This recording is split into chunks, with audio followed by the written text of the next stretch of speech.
se me oye, ¿verdad? Sí, muy bien. Pues muy buenas tardes y bienvenidos a todos a esta última conferencia del ciclo dedicado al conjunto de Santa María de la Vega. Antes de presentar a la conferenciante de hoy, me gustaría advertir que parece ser que disponemos de un medidor de ozono, es lo que mide, ¿verdad?, de ozono, y que puede darse caso de que salte la alarma y parece que es bastante estrepitosa.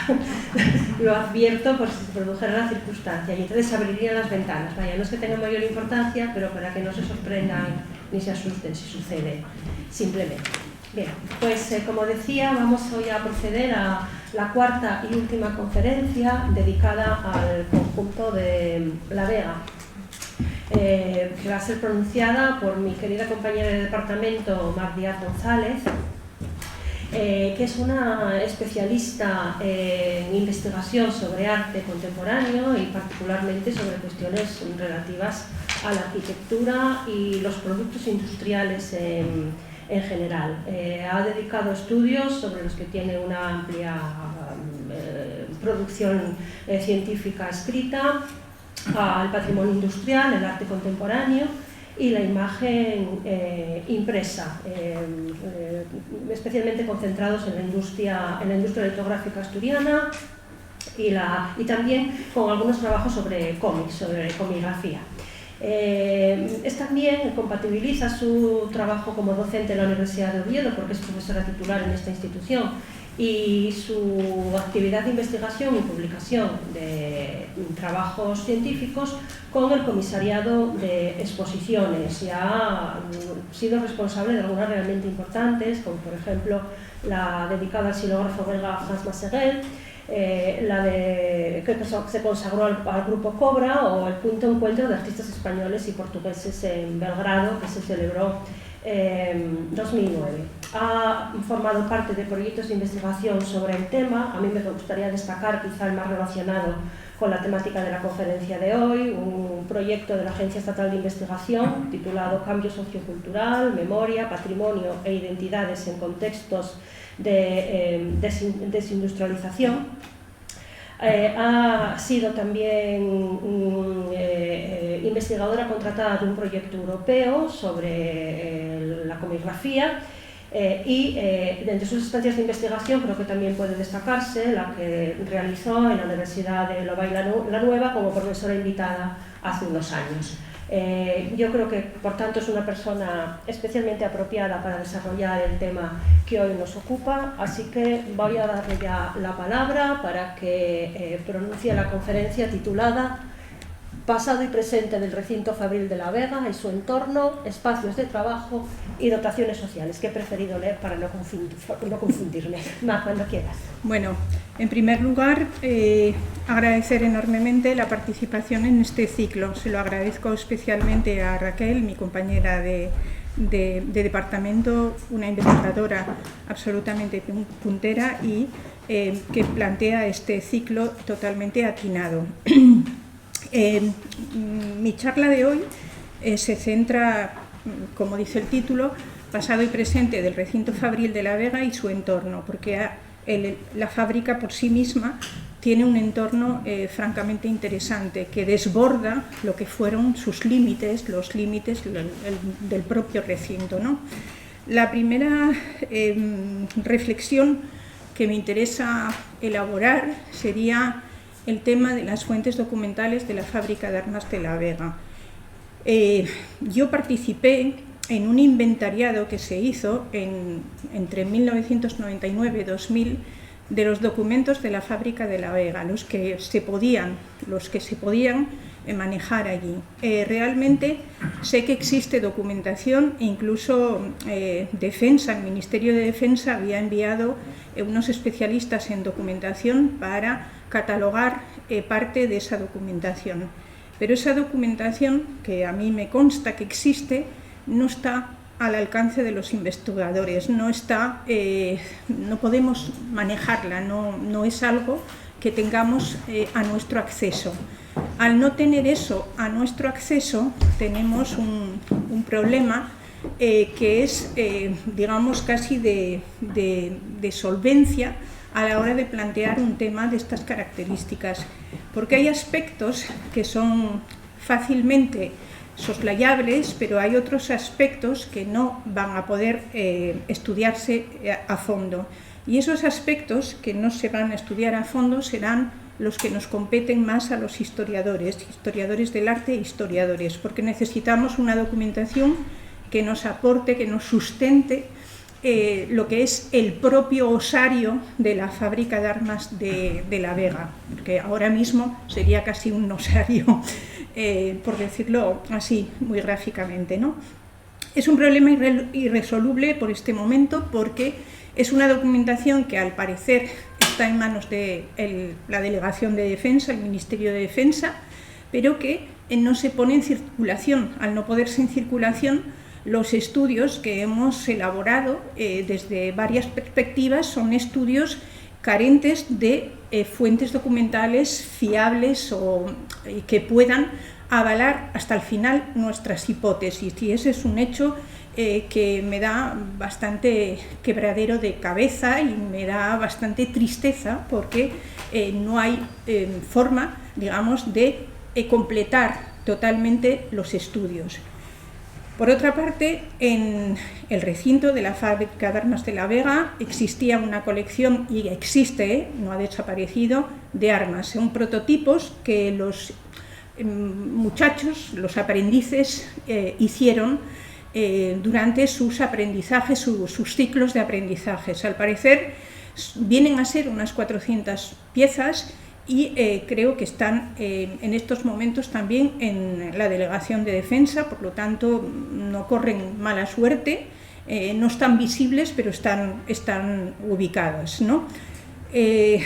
Las armas, siendo importantes para los historiadores, realmente para mí serían menos importantes que la documentación.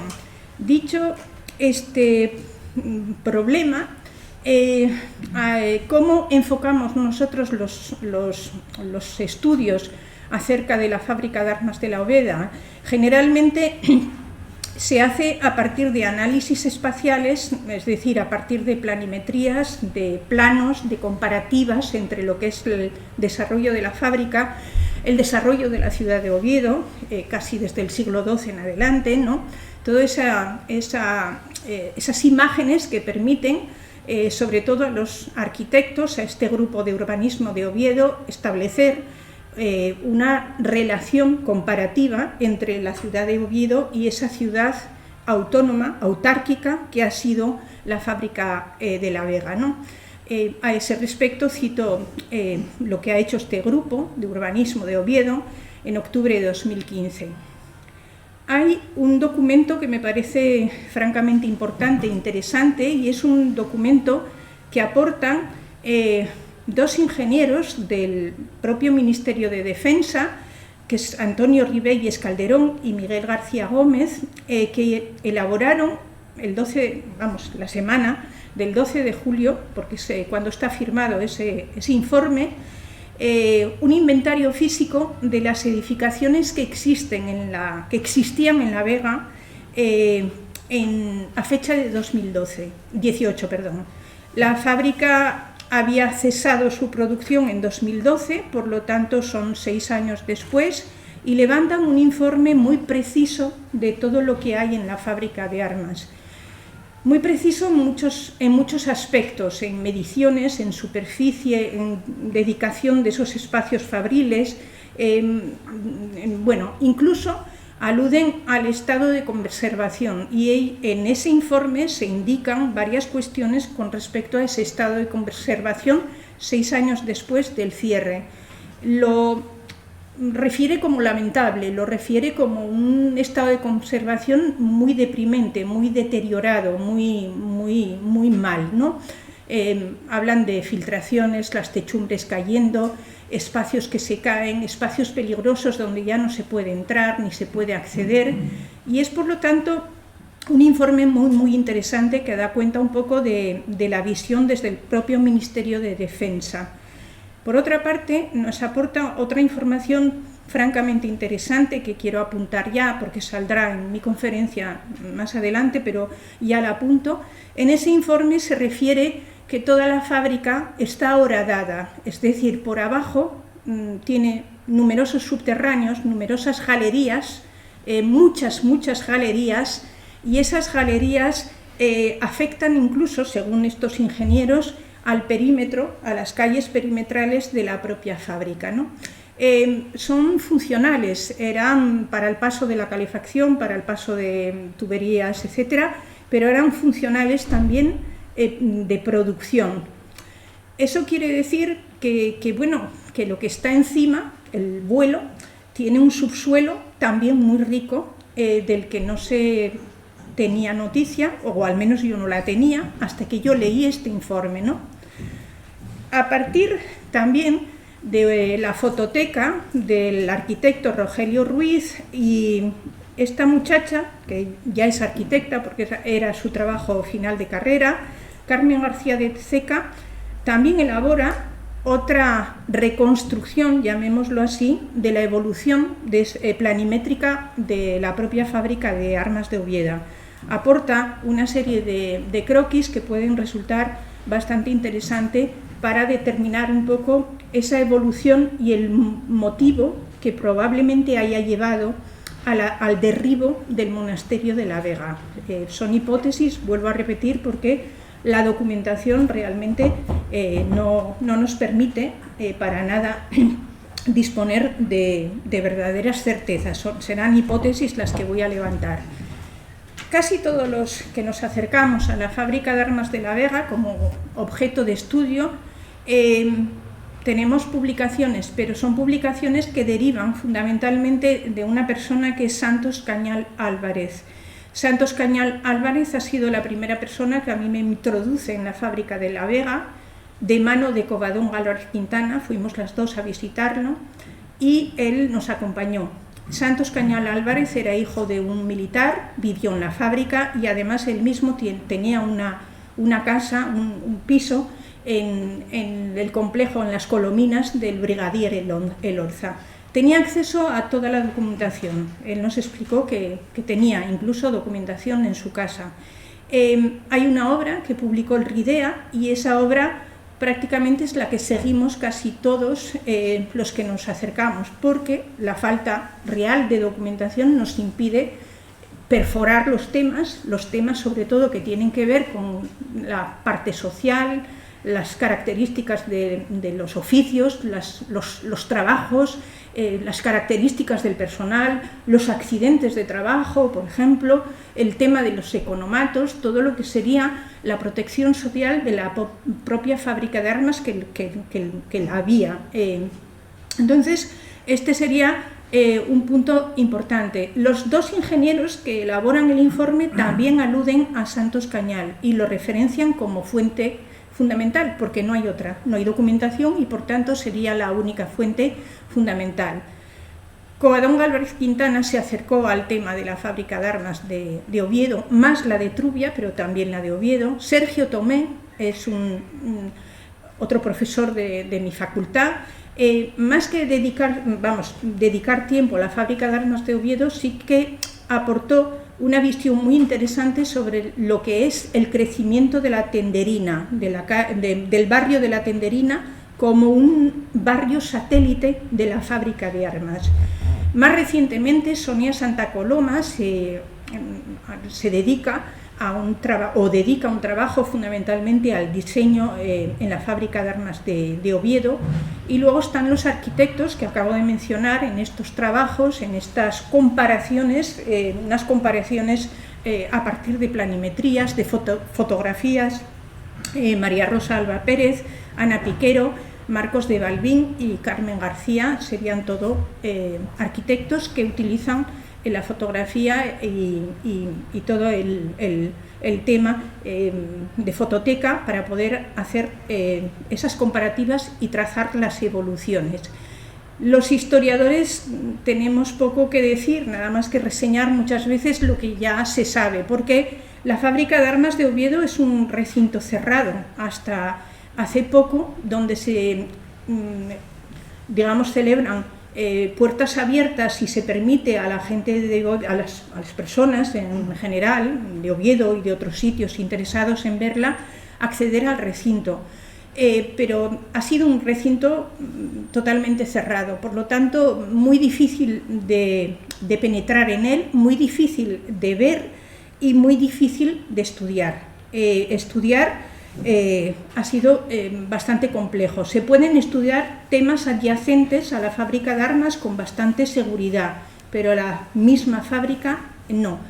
Por otra parte, es un recinto vivo que trabaja hasta 2012, con lo cual, si bien el informe inventario que nos aportan los dos ingenieros de defensa es muy importante, apenas aporta dataciones ni fechas sobre las naves industriales, no hay dataciones.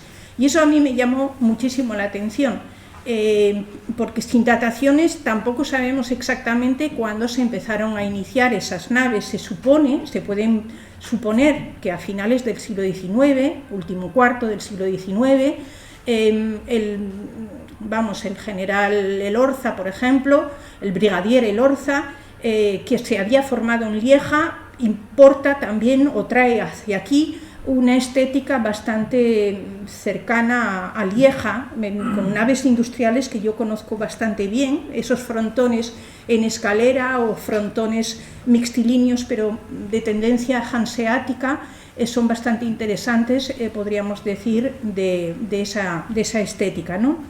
Con lo cual, esa oclusión, por decirlo de alguna manera, es importante y cercena cualquier posibilidad de estudio.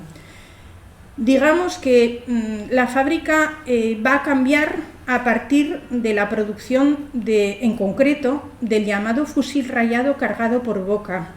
Es un fusil que se produce ya a partir de 1851 y hasta entonces, digamos que la fábrica estaba ubicada como armería en el Palacio del Duque del Parque, actual Marqués de San Feliz, ¿no? Era la llamada fábrica de armas portátiles, fue habilitada por Real Orden en 1792, ya se materializa, digamos, en 1794 y más o menos hasta 1856 obedece a lo que se suele denominar como un complejo industrial disperso. Esto quiere decir que aquí, en el Palacio del Duque del Parque, se montaban las armas que se fabricaban por piezas en varias áreas de Asturias y de Oviedo.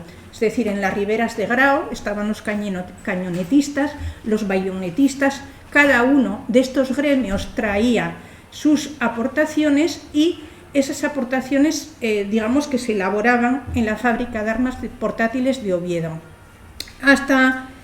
Vuelvo a repetir, el fusil rayado cargado por boca no hay ningún problema, pero este fusil es mucho más eficaz, cumple mejor su cometido. El cometido es decir, ya sabemos, las armas si son eficaces son porque matan mejor, pero esos diseños se hacen cada vez más complejos, con lo cual este fusil rayado necesitaba fundamentalmente nuevos espacios, ya no podía dotarse simplemente esta producción donde estaba, en la armería, en el Palacio del Duque del Parque, con lo cual hay que buscar nuevos espacios y es ahí cuando surge la necesidad de reivindicar el convenio de Santa María de la Vega, desamortizado en 1837 para este cometido, para esta producción. A partir de ahí, la producción de fusiles, de armas portátiles, es fundamental, porque realmente cada nuevo modelo, cada nuevo diseño implicaba ampliar naves, ampliar espacio, crear nuevos espacios. Y eso, digamos, que va a forzar, lógicamente, entre 1917 y 1920, al derribo de la iglesia y al derribo de parte del monasterio. Fue creciendo hacia el norte, cierto es, pero creciendo hacia el norte no era suficiente porque estos fusiles requerían cada vez una mayor especialización y cada vez una mayor mecánica y unas dotaciones e infraestructuras que era necesario crecer, ¿no? Esto es importante tenerlo en cuenta por ese motivo, ¿no? No me voy a extender con respecto a lo que sería el monasterio, porque mis compañeros de aventura en este ciclo lo han hecho mejor que lo pueda hacer yo, y por lo tanto, bueno, ya sabemos las dataciones, la fundación, etcétera. Yo me voy a ocupar más de lo que compete al contemporáneo, fotografías, evidentemente, de cómo es en 1902, el monasterio está prácticamente íntegro, y lo que vemos ahí es la anexión de este llamado cuartel, el cuartel de 1894. Es una de las piezas más importantes que se construyen en 1894. Además, ese cuartel lo que hace es una portada de entrada, y lo que hace es un eje de simetría de la propia fábrica, porque a partir de ese cuartel y esa avenida importante se van a distribuir todas esas infraestructuras fabriles que van a ir creciendo tanto en espacio y en mecánica, en nuevas dotaciones mecánicas.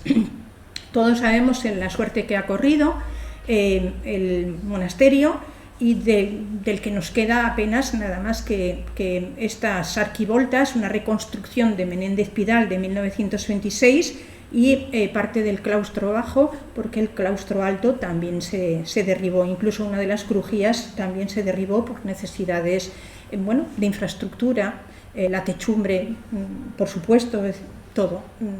No voy a insistir mucho más en ello. Es muy interesante estos gráficos, porque Carmen García de Ceca hace unos croquis en los que podemos advertir esa evolución, y hay una relación inversamente proporcional entre el crecimiento de la fábrica y la disminución, evidentemente, del monasterio, y el incremento de esa demanda de fusiles, una demanda de fusiles que es permanente, prácticamente de 1851. Es permanente, y además es lo que va a justificar el derribo, a mi modo de ver, del monasterio. Esa necesidad es totalmente fundamental. Fechas importantes en las que vamos a enmarcar algunas cosas sería que 1857 el director de la fábrica de armas de Oviedo y la de Trubia es Francisco Antonio de Elorza y Aguirre, al que dedican precisamente la calle General Elorza, a él está dedicada, ¿no? Es un director francamente importante, y es un director que aporta unas directrices respecto a cómo va a funcionar el nuevo recinto, y va a funcionar como una ciudad totalmente autárquica, metida en sí mismo, cerrada en sí misma, y a partir de esa ciudad se van a erigir una serie de profesionales que se van a formar en el propio recinto, ¿no? En el informe militar, sin que aporten datos de dónde sacan esta cuestión, sí que mencionan que un momento importante para la fábrica ha sido 1871, que coincide con la guerra carlista.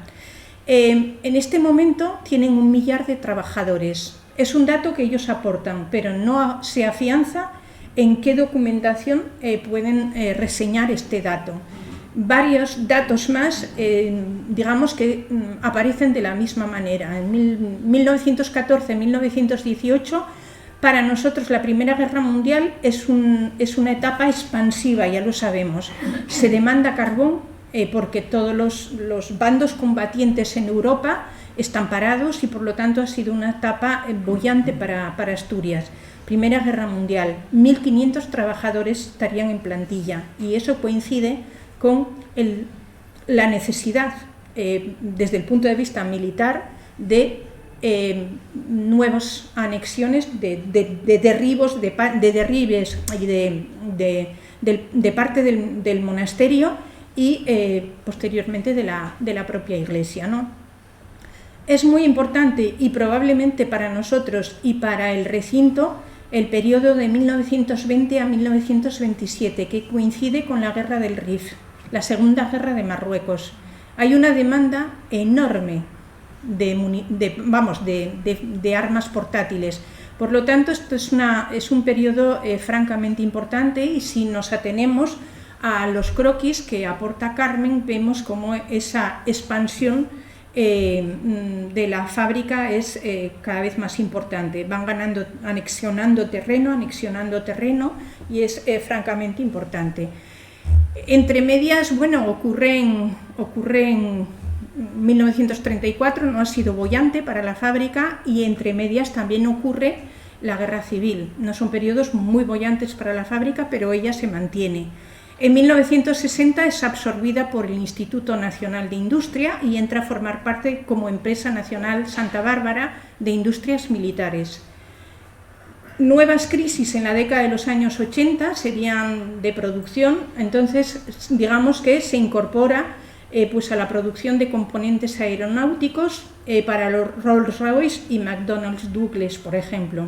Y en 2000 fue adquirida todas las fábricas de Santa Bárbara por General Dynamics Corporation.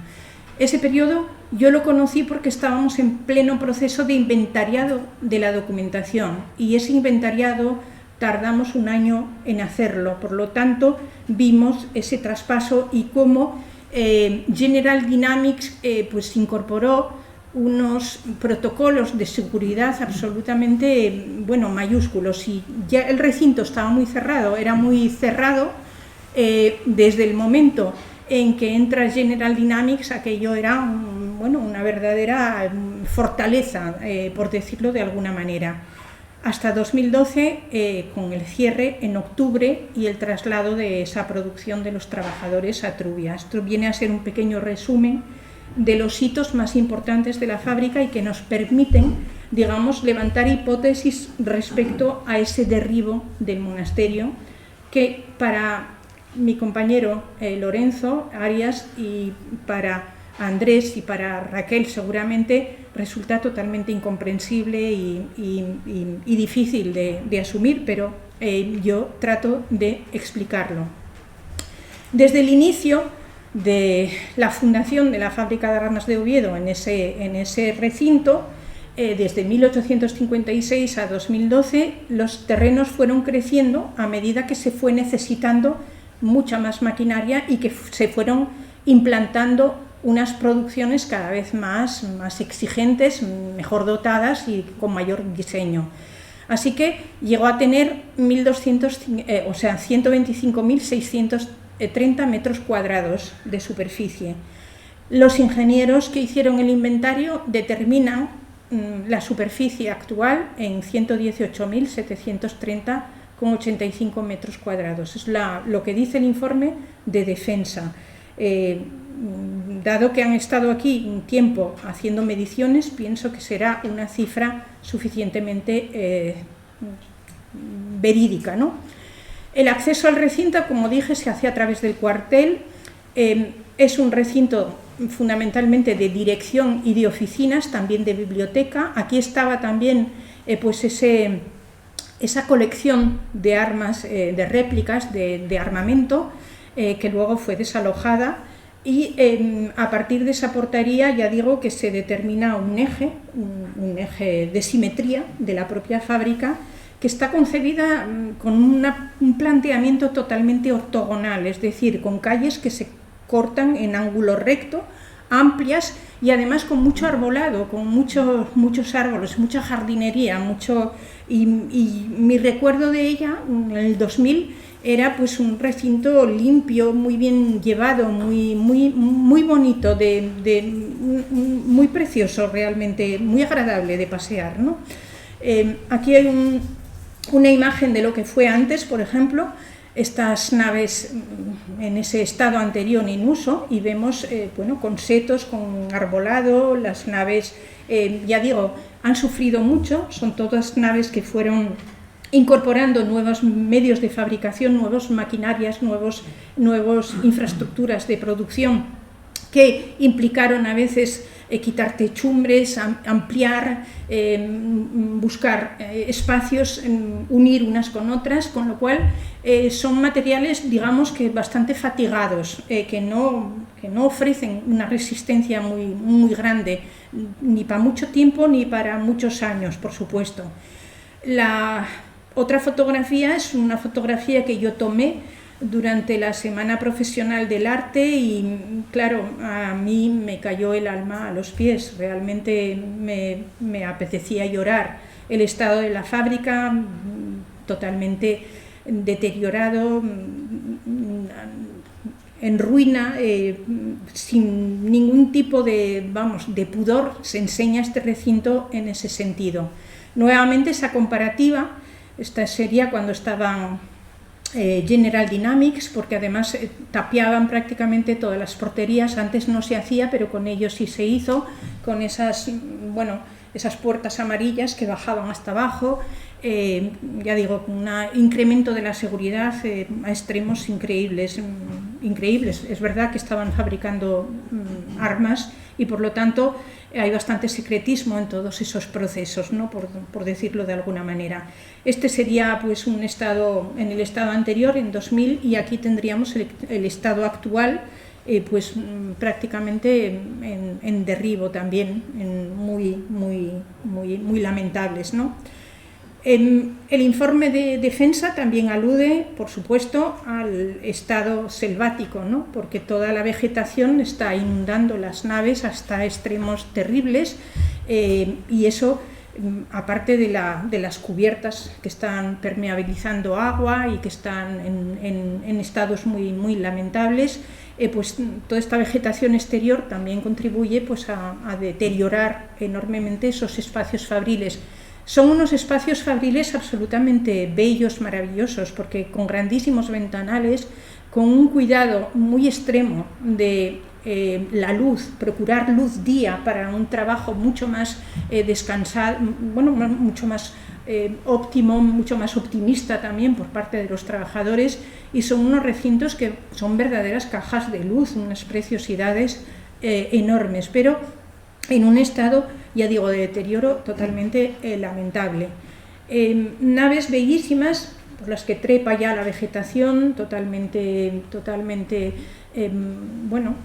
anegando, cristales rotos, con lo cual todos esos cambios de temperatura afectan también muchísimo a todos estos materiales que van a sufrir ya de por sí muchísimo más, con lo cual muy complicado. Si además el subsuelo, como nos dice el informe de defensa, está completamente horadado, hay muchísimas galerías, pues la estabilidad de estas naves no se me antoja especialmente importante. No quiero ser agorera, pero yo enseño lo que he visto en estas fotografías durante ese momento, ¿no? Este sería el almacén de residuos. Todas ellas tenían unas ocupaciones que fueron variando a lo largo de los siglos, ¿no? Aquí tendríamos San Julián de los Prados y aquí tendríamos el taller de cañones, ¿no? Ese taller de cañones. Vistas interiores de algunas de estas naves donde se operaban todos estos trabajos. La maquinaria fue trasladada a Trubia y por lo tanto poco podemos completar, ¿no? A ese respecto. Una imagen de la central térmica que nos da cuenta de varias cuestiones. Se implanta a mediados finales de 1920, porque realmente la electricidad de la fábrica de armas hasta ese momento la procuraba pues, la fábrica de gas. La Sociedad Popular Ovetense procuraba toda esa electricidad, lo que necesitaban. No obstante, a partir de 1920 introducen la fabricación de metralletas y eso sí que necesitaba un aporte de energía muchísimo más importante, y por ese motivo incorporan ellos una propia central eléctrica que funciona prácticamente hasta que cierra la fábrica. Señalé antes que la formación se procura interna y desde el 19 se rastrean escuela de aprendices, porque es una cuestión que se cuida bastante. A partir de 1928, y es algo que consta también en el inventario de estos ingenieros de defensa, aparece o se crea esta Escuela de Artes y Oficios que vemos aquí. En la primera imagen sería una de las primeras jornadas de apertura de la fábrica de armas, unas jornadas de puertas abiertas.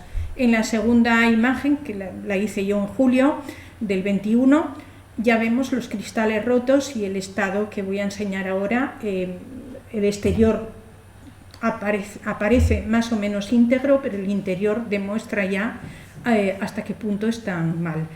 Se formaban ahí los hijos preferentemente de los propios trabajadores y posteriormente tenían la opción de ir a Trubia, a la llamada Escuela de Maestros Armeros, que procuraban una formación suplementaria de carácter no solamente teórico, sino también de carácter práctico, ¿no?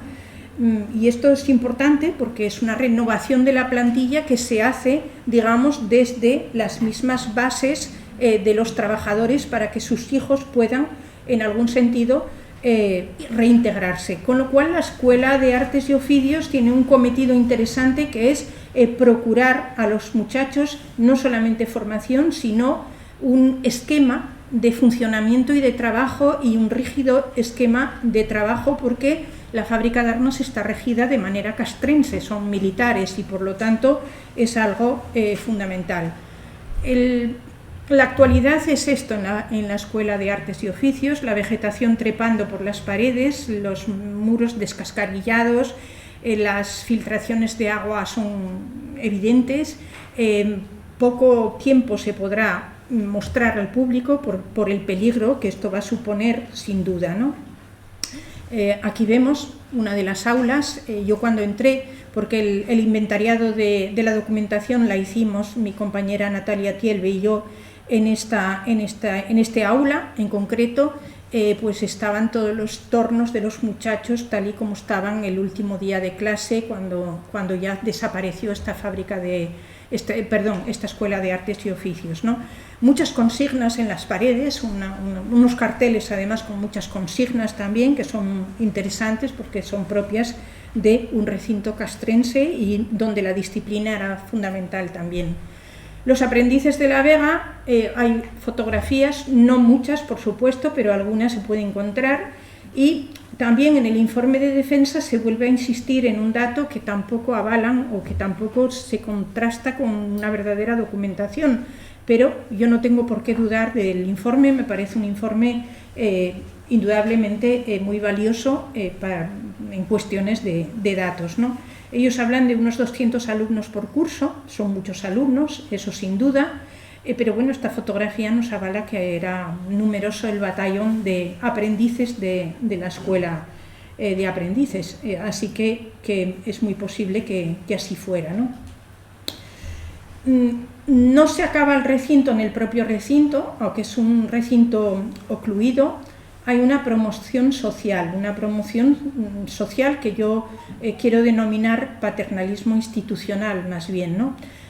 Paternalismo empresarial sería lo que llevan a cabo los empresarios y paternalismo institucional está más adecuado a lo que sería una institución de estas características, ¿no? Bueno, las plantillas de trabajadores son enormes en la fábrica de armas, además están regidas por militares, es un recinto prácticamente castrense y es un recinto vallado y con una fortísima seguridad, secretismo, podríamos incluso añadir, y por lo tanto en la fábrica de armas de Oviedo no se vive, solo vive, hay constancia de que vivió un médico y poco más, un maestro armero y muy poca gente dentro del recinto, a diferencia de Trubia, porque Trubia ha sido una fábrica poblado, es decir, que sí, los trabajadores vivían con sus familias dentro del propio poblado de Trubia y de la fábrica, pero no en Oviedo. En Oviedo eso no se dio. No obstante, las primeras viviendas que se promocionan casi siempre para la jerarquía más alta, casi nunca para los trabajadores más necesitados. Es una cuestión que tiene que ver, está estudiada, es ejemplar prácticamente en el paternalismo, tanto empresarial como institucional, y por tanto las primeras viviendas se pueden rastrear en este plano, que está firmado en el 10 de abril de 1900, es el plano de Oliver Copons, y aquí aparecen ya los dos chalés importantes, como serían el del director de la fábrica y el del subdirector de la fábrica, aparecen ahí. A mí no me queda claro que estos sean los chalés que ahora tenemos, no me queda claro eso. Lo que me queda claro es que allí hay 2 viviendas que se utilizaron por la jerarquía más importante de la fábrica, que probablemente esas viviendas luego se derribaran y se reconstruyeran y se hicieran al modelo de los pabellones que ahora voy a enseñar. Porque en el informe de defensa al que me remito de nuevo se indica que los pabellones de esta jerarquía, de estos mandos militares y de los mandos más altos, se construyen en la década de los años 20. La estilística es de los años 20, bueno, es una especie de postmodernismo, por llamarlo de alguna manera, regionalista, etcétera, estilo regionalista también. No me consta que estos pabellones, los 2 primeros, que serían del director de la fábrica de armas de Oviedo y del subdirector, sean exactamente los que aparecen ahí en 1900. Es posible, pero no lo sé, no lo tengo claro. En todo caso, son varias viviendas, en total, bueno, las 2 primeras son unifamiliares y a medida que descendemos en rango y jerarquía son pareados, ¿no? Serían pareados. Según ese informe, se inauguran en 1926. ¿Es posible? ¿O es posible que esas 2 primeras existieran y las demás se construyeran a partir de 1926? Pero es una promoción social para los propios mandos, para los mandos más elevados, no para la gente más sencilla. La gente más sencilla vivía más o menos donde podía, en los alrededores, evidentemente, de la fábrica, en vivienda mucho más precaria, pero es una promoción interna que siempre afecta a los mandos más superiores. Es una pena que esto se derribe, porque es un ejemplo muy, muy singular de vivienda para la jerarquía en un recinto de estas características y lamentablemente está en un estado de deterioro prácticamente irrecuperable, absolutamente irrecuperable. El chalet del director, yo pude visitarlo con Santos Cañuel y Covadonga Álvarez Quintana y era una verdadera preciosidad, pero actualmente debe ser una auténtica cochambre, perdón por la expresión, pero no hay otra, porque además se dio en abrir las ventanas, dejar las ventanas abiertas, con lo cual con las ventanas abiertas es evidente que el frío, el hielo, el agua, el calor deteriora enormemente, aparte de la vegetación que nunca se retira, ¿no? Hay una primera promoción, es la más antigua, que es la promoción por cooperativa, es decir, la fábrica aporta dinero, aporta materiales sobre todo, y además aportan interés en una iniciativa de maestros armeros, ¿no? Y se construye esta colonia de San Feliz, que está adelantado de la Florida, casi enfrente de la propia fábrica. Eran maestros armeros, eran digamos que trabajadores especializados y cualificados, no básicos, ¿no? El propio Marqués de San Feliz dona el solar para esta colonia y el arquitecto Julio Galán Carvajal pues diseña las viviendas. Aquí tenemos el estado actual. En su momento es una colonia que yo estudié y publiqué precisamente un artículo aquí me lo publicó el RIDEA, y por lo tanto estas son las fotografías de cuando yo estaba interesada en el recinto. Son de 1996, estaban en papel, las tuve que escanear y aquí tendríamos un poco el resultado. Son 16 viviendas. El interés de esta colonia estaba además aparejado a otro interés muy, muy importante, como era la Escuela del Ave María. La colonia estaba pegada a esa Escuela del Ave María, ahí iban los niños de los trabajadores y los niños de estos maestros armeros, y es una Escuela del Ave María que se derribó para una construcción actual, para una vivienda actual. Es muy interesante porque la Escuela del Ave María es un precepto didáctico del padre Manjón y bueno, hay unas didácticas que se llevaban a cabo en este recinto bastante interesante, pero se derribó. No quedaría más que el muro que separaría esa colonia de de la colonia de San Feliz de la propia escuela, como vemos aquí. Otra promoción importante, y esta sí que es de la Fábrica de Armas de Oviedo, es la llamada Colonia La Nueva.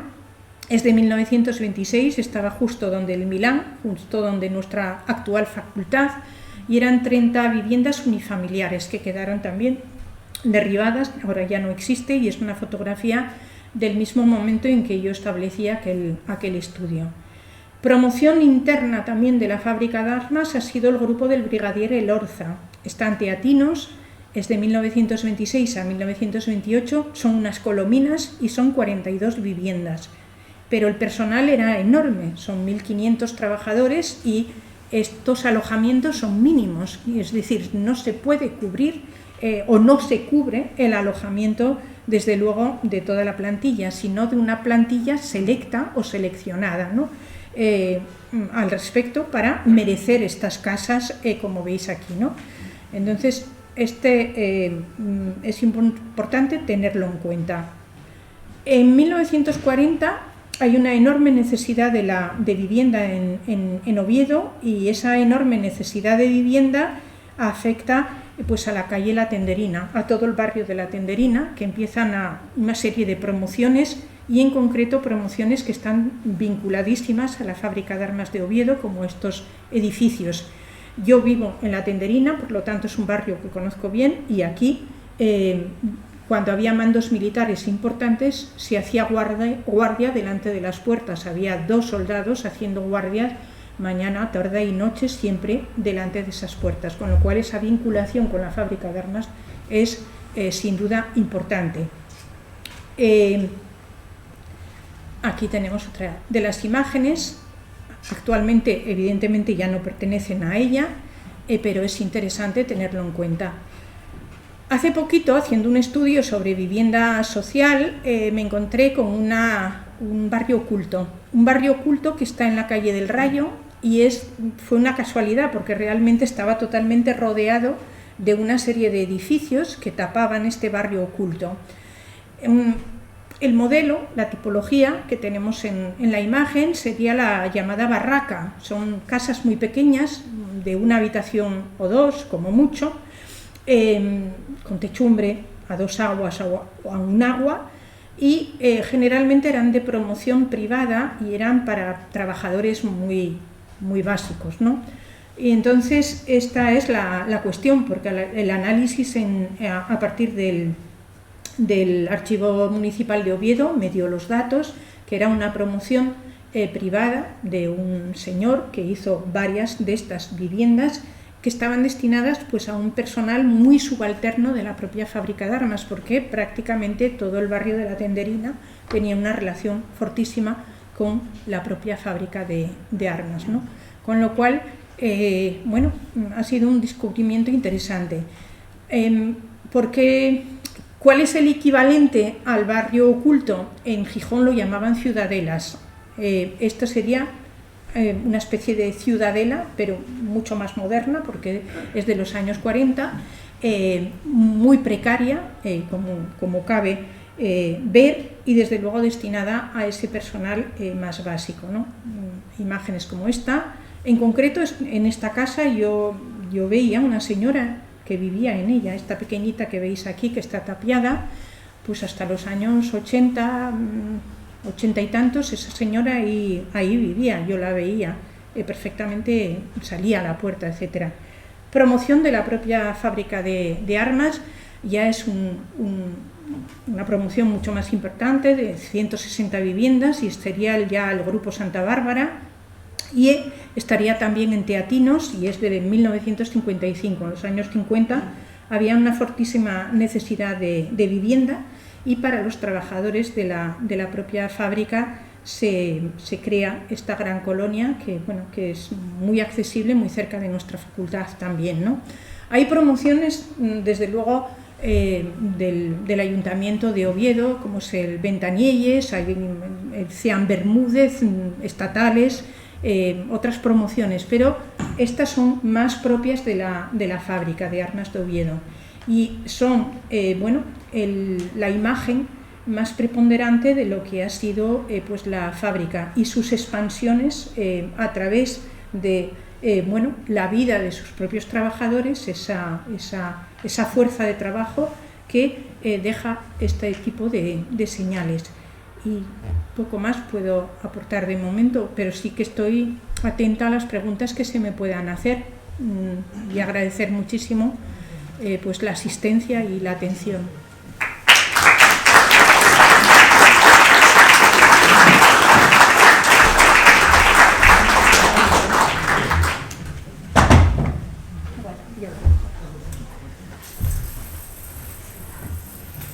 Pues muchas gracias, Mar, por esta interesantísima conferencia sobre la fábrica de armas y todas estas extensiones residenciales que yo la verdad desconocía la mayor parte de ellas. Y yo viendo las imágenes de la fábrica casi me ratifico en algo que además Mar y yo comentamos en más de una ocasión, que la verdad es que es una ocasión maravillosa de convertir ese recinto en una ciudad jardín. Y una buena parte de las construcciones podrían ser perfectamente, entiendo yo, adaptables a usos residenciales, como se ha hecho en muchos lugares de Europa, por otra parte, en los docks de Londres, por ejemplo, o en muchos otros ejemplos. No sabemos qué camino seguirá la reabsorción de la fábrica de armas, pero estaremos atentos a lo que suceda. ¿Alguna pregunta, algún comentario? Sí. Sí, buenas tardes. A mí me sigue requiriendo la cuestión de por qué la necesidad de construir la fábrica de armas precisamente en ese lugar. Porque quiero pensar que a finales del siglo XIX, principios del XX, en el entorno de Oviedo no habría precisamente escasez de terrenos y se va a implantar precisamente en un lugar histórico con unos edificios medievales que se derruyen. ¿Por qué? Por necesidad de fabricación, es decir, el convento estaba desamortizado desde 1837, se permitía a las monjas vivir en él. Entonces el ayuntamiento recupera lo que él considera su bien para entregarlo a Defensa. Y Defensa, debido a ese fusil rayado cargado por Boca, necesita unas nuevas infraestructuras mucho más importantes que las que tenía en el Palacio del Duque del Parque. Y esa es la motivación. Yo, al analizar y a la vista de los trabajos de otros compañeros y de otras investigaciones, yo me doy cuenta que se mantiene íntegro el convento, el monasterio se mantiene íntegro mucho tiempo. Intentan no derribarlo. Si lo hacen es realmente porque empiezan a implantar cada vez fabricaciones más potentes, diseños más exigentes y por ese motivo va cayendo el monasterio. Pero para entonces, digamos que el monasterio ya no es significativo, me da la sensación para los propios militares. Lo único que quieren es producir y fabricar. Siento decirlo así, igual me equivoco, pero pienso que es así. Lo siento. Incluso a principios del siglo XX, en los alrededores de Oviedo había terreno suficiente para ampliar incluso esa fábrica en otro sentido, no derruyendo hacia Oviedo monumentos históricos, que no hablamos de ninguna tontería, que hablamos de edificios medievales. Estoy de acuerdo. Y sin embargo, ahora estamos hablando de mantener en lo posible un edificio bien industrial. No vamos a comparar un edificio industrial con una iglesia románica, pero en fin, en aquel entonces nadie se planteó el conservar un patrimonio que había. Mira que no había prados en Oviedo, principios del siglo XX, caramba, vacíos. Hay que tener en cuenta los nudos de comunicaciones. La fábrica estaba muy bien emplazada donde estaba, porque se abre la calle Uría, se incorpora pues lo que sería pues el ferrocarril. Los nudos de comunicaciones eran importantes para la fábrica. Con respecto a la jerarquía del patrimonio, yo pienso que no debemos abordarla. Yo considero que los bienes patrimoniales industriales pueden ser buenos, malos o regulares y pues otros monumentos pueden ser buenos, malos o regulares. Quiero decir que todo tiene su entidad.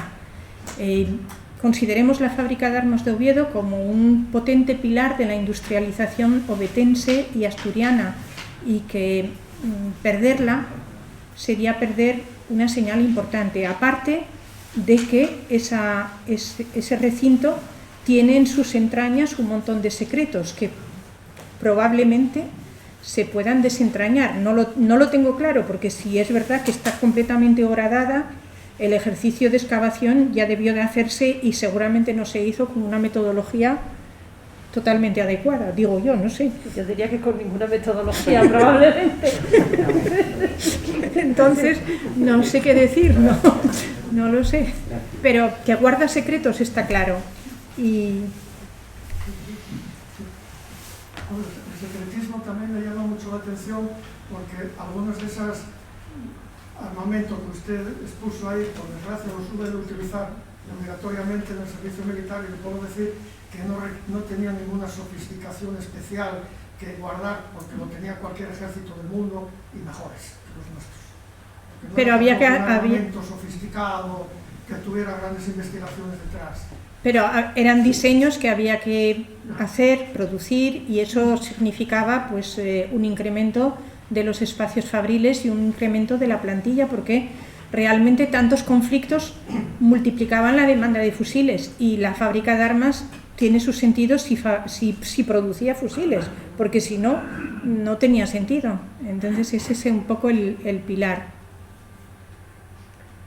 ¿Alguna cosa más? ¿Alguna duda? Sí. A mí no me quedó muy claro dónde está la documentación de lo que es de la fábrica de armas. Más que otra cosa, porque estuve en el archivo histórico de aquí del Principado y apenas tienen nada. Estuve en el archivo municipal, tampoco tienen nada, con lo cual me dirigí a la delegación de defensa y estuve hablando ahí con una serie de mandos y tal, y lo que tienen allí me dicen que mucho lo remitieron al Ministerio de Defensa. Desde el archivo histórico de aquí me dicen que seguramente está en el archivo histórico nacional, y lo que tienen en la delegación de defensa es documentación poca, según ellos, que está sin archivar, que está sin inventariar, y que es muy difícil está sin organizar, sin orden, y los que están ahí son 4 voluntarios, pues, están jubilados y tal, y van poco a poco tirando, pero están más pendientes de lo que es del museo, de las armas, de los 3 centenares de armas que tienen allí, y es a lo que se limitan. Es decir, esa documentación está muerta. A ver, a mí me consta que tienen documentación, entre otras cosas, porque la hemos inventariado y tenemos un artículo publicado. Y me consta que cuando nosotros hemos iniciado el inventariado, había pasado el Ministerio de Defensa, había inventariado la parte más importante, la tenían en cajas y además estaba ubicada en lo que era el antiguo economato, y las hemos visto. De hecho, nos pasaron el listado de lo que ellos tenían. ¿Esa documentación dónde fue a parar? No lo sé. Lo que nosotros inventariamos lo dejamos en la fábrica, en la escuela de aprendices.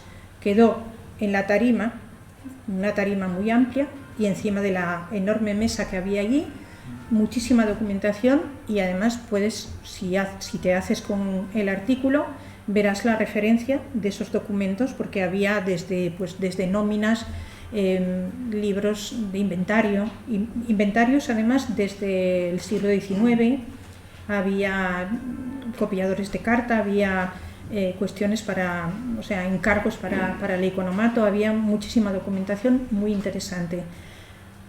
Cuando desapareció, yo no paré de preguntar a todo el mundo dónde estaba esa documentación, porque yo no dormía por las noches pensando, digo yo, esto no puede desaparecer, porque si desaparece esto, ¿qué vamos a hacer? No, además de estar ya desperdigada, totalmente descontextualizada y totalmente, expoliada parte de ella, si eso desaparecía yo veía muy difícil ya poder hacer estudios más completos. A mí me dicen que lo tienen aquí en la delegación de defensa, pero luego me dan otro tipo de versiones, yo no te puedo decir. Yo sé hasta donde pude saber, y de hecho queda constancia en ese artículo. A partir de ahí yo ya no tengo constancia de dónde puede estar. Sí sé que cuidan muchísimo más el tema de las armas las miman mucho. Si se pueden ver, las exponen una vez lo tienen como un museo, las Sí, ponen, sí, me parece que son los eso lo miman, vamos, con un cuidado impresionante, pero todo el resto de la documentación parece que no les interesa de la misma manera. ¿Alguna cuestión más? Había una pregunta por una intervención pedida, sí. Sí, hay una cosa que, bueno, en los últimos tiempos estamos viendo que, bueno, aparte de las discusiones que hay sobre la propiedad de los terrenos, salen, bueno, nuevas actividades que se pueden hacer dentro de esas naves y todo eso, que está muy bien, pero nunca se habla del conjunto patrimonial y del valor de ese conjunto patrimonial de la fábrica. ¿Por qué puede ser eso? Bueno, Javier, yo creo que no se habla porque en realidad a mí me da la sensación que los intereses están puestos en que todo caiga, ¿no? Quiero decir, si el informe de los ingenieros de defensa ya es bastante claro al respecto del estado de conservación de esas naves en 2018. Ahora yo entré en julio del 2021 y a mí me daban ganas de llorar literalmente, y además no puedo entender que se organice ningún tipo de festival ni nada en un recinto que está en esas condiciones. Yo pasar por la Tenderina y ver los pabellones de los oficiales, todo lo que son las residencias, en ese estado, me da auténtico dolor. Pienso que el interés está puesto en que eso caiga solo, porque en cuanto caiga solo, nadie va a pedir que lo levante nadie.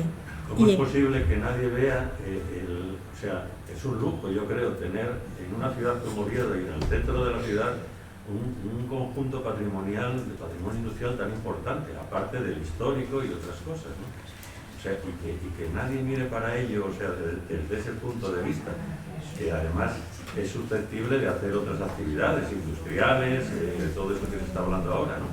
Pero sí, lo hemos comentado. Sí. Pero que nunca se hable del conjunto de patrimonio industrial tan importante, con todo lo que en estas conferencias se vino hablando y del desarrollo, y de lo que tú hablaste, de todo el desarrollo que hay de la industria y todo esto, ¿no? Y la importancia que tuvo para Oviedo esa fábrica. Que Oviedo no se puede concebir sin la fábrica de armas. No, Oviedo ni Asturias prácticamente, porque junto con Trubia son los dos grandes pilares, absolutamente dos pilares fundamentales de la industrialización y de la formación, no solamente de obreros cualificados, sino también de empresarios. Quiero decir que a partir de ellos se genera un empresariado potentísimo. Hoy me preguntaron desde el comercio que si había alguna solución. Yo digo, mira, yo lo único que puedo hacer como historiadora es expresar lo que yo conozco, lo que hay, y decirlo, pero yo no tengo potestad ninguna para proponer nada. Porque son decisiones políticas y son decisiones de carácter económico, todos lo sabemos. Entonces son decisiones que no dependen de nosotros. Nosotros nos da tristeza y nos da mucho coraje ver la situación que tiene, pero no podemos hacer nada más que intentar llamar la atención sobre ella. No hay más. Perdona, a colación de esta pregunta, que hay resortes legales para solicitar la inclusión como BIC o dentro del inventario o como catálogo urbanístico, pero es que el caso de la fábrica de armas no tiene absolutamente nada, está completamente exenta. Podría tener estar dentro de la tipología de BIC o de inventariado, pero es que no tiene nada. No tiene ninguna protección. Desde la propia universidad o desde cualquier otro estamento se puede solicitar, digo yo. Se podría solicitar, pero yo no creo que eso protegiera demasiado la fábrica de armas de Oviedo. De hecho, hay una nave maravillosa que es la de Nitrastur, que está catalogada, integrada en el Docomomo. Es una nave relevantísima y está en un estado paupérrimo también, y simplemente eso no significa nada, pero puede estar catalogada y además para que sea bien de interés cultural, bueno, habrá matos No, y además propiedades importantes que resolver. Como BIC, sí, como dentro del inventario. Es que no puede ser porque es del Ministerio de Defensa. Es del Ministerio de Defensa y de momento... Y al ser el propietario, él no cede, no puede ceder a ella. Yo no sé Es si... decir, cuando lo pase cuando se haga la compra-venta o la cesión del ministerio de la fábrica, entonces puedes intervenir, pero mientras no puedes hacer nada. Yo, si me permitís, yo no sé si no sería bueno que cambiáramos en algún momento o en algún punto nuestra perspectiva sobre la conservación de estos conjuntos, porque yo creo que en los últimos años, estos últimos años menos porque hemos sido más pobres, pero cuando había dinero se realizaron un número muy importante de intervenciones que convertían los edificios patrimoniales sistemáticamente en instituciones públicas, desde museos a aulas de interpretación y demás, que luego muy frecuentemente no podían mantenerse, porque las instituciones de este tipo no solo hay que construirlas y dotarlas, sino que luego necesitan un mantenimiento a lo largo del tiempo. Y yo no sé si no sería más importante y más interesante que empezáramos a enfocar estos conjuntos desde otra perspectiva. Como decía antes, es que en toda Europa muchos conjuntos de este tipo se convierten en zonas residenciales. Yo creo que eso no tenemos que resistirnos a ello. Y además en la Fábrica de la Vega se puede hacer una ciudad o un barrio maravilloso con los edificios más emblemáticos destinados a lugares comunes, yo que sé, pues la escuela, la maravillosa nave de Sánchez del Río y todas estas cosas, y luego el resto convertidos en apartamentos y demás. Y esto se hace sin ningún problema en toda Europa, y así se están recuperando algunos barrios tradicionalmente con otras funciones. Pues, por ejemplo, yo creo que el más ambicioso en los últimos años fue probablemente el de los Docks de Londres, que es una zona que eran los bajos fondos y que ahora se han convertido en una zona incluso de cierto lujo. Entonces, a lo mejor sería importante dejar de obsesionarnos con destinar a finalidad pública todos los edificios sobre los que se interviene, porque es que no podemos absorber tantos edificios con esta función, y pensar en otros aspectos.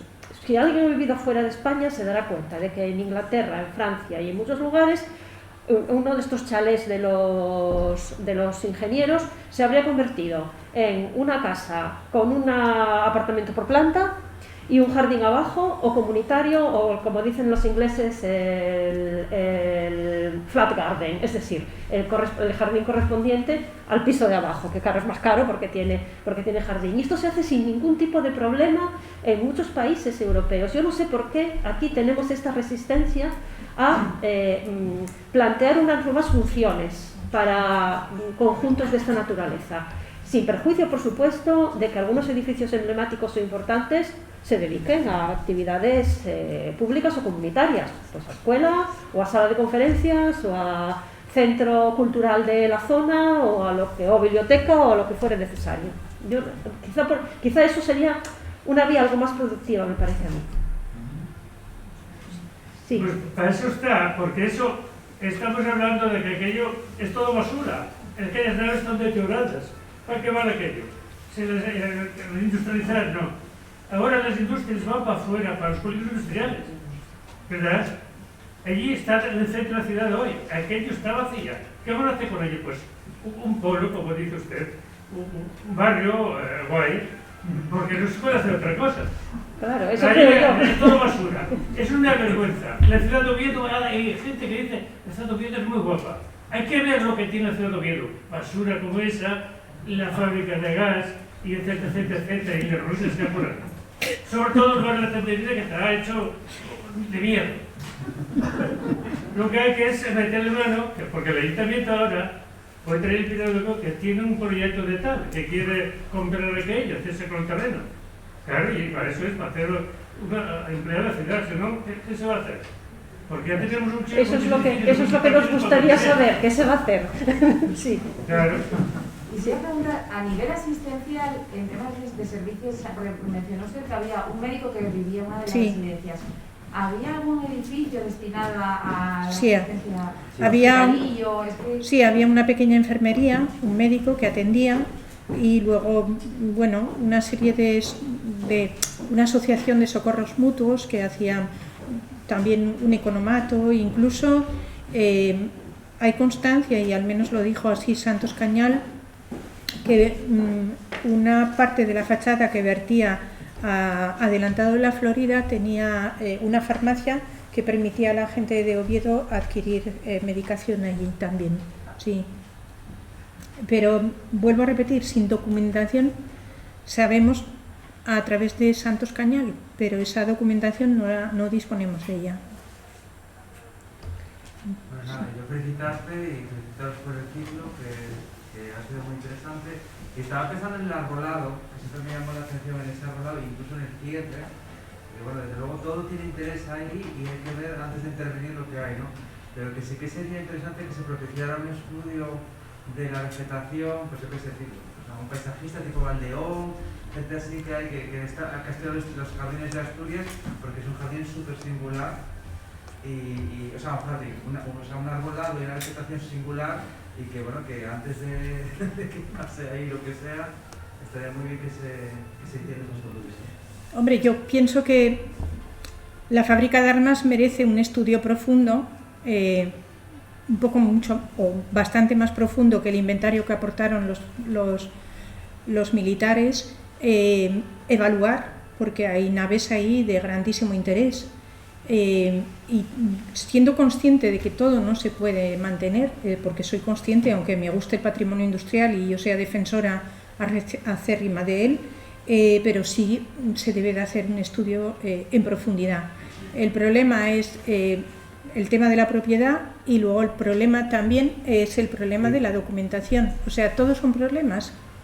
Entonces, mientras si no, yo creo que todo caerá, y una vez que haya caído ya tendremos la solución que pretende el ayuntamiento y algunas propuestas políticas, ¿no?